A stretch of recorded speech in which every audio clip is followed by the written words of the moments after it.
All right, Charlie. I mean, this guy's now at dinner with Russian billionaires and Ukrainian gas executives and Romanians and Kazakhstanis who he's all doing political favors for, and his son's getting Porsches and $3.5 million in the bank account.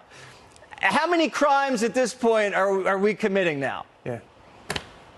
Yeah, you know, I've kind of run out of superlatives to describe how corrupt this is and how this is the most corrupt thing I've ever witnessed.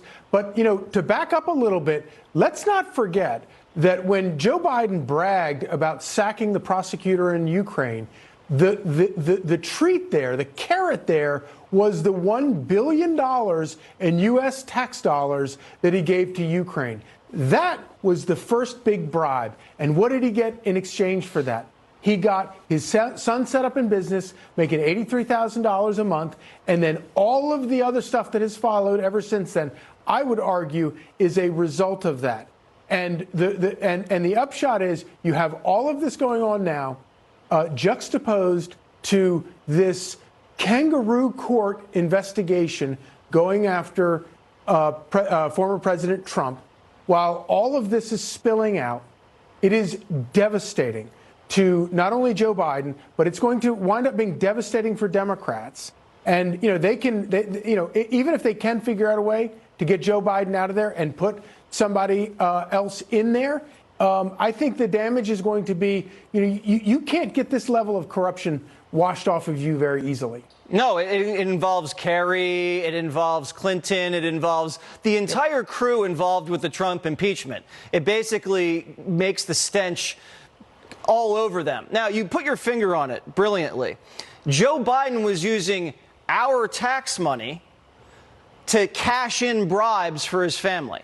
That was the scandal. You're not allowed to do that. No, and I think that you lay it out exactly right. You know,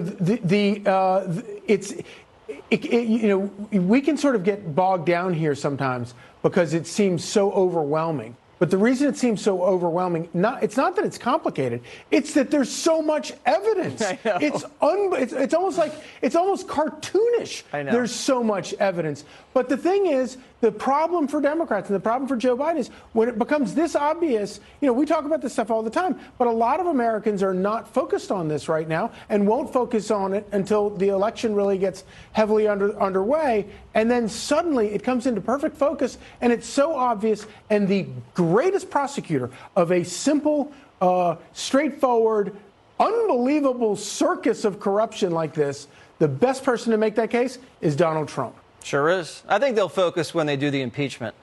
That'll definitely zero people in. Yeah. All right, Charlie. Good to see you.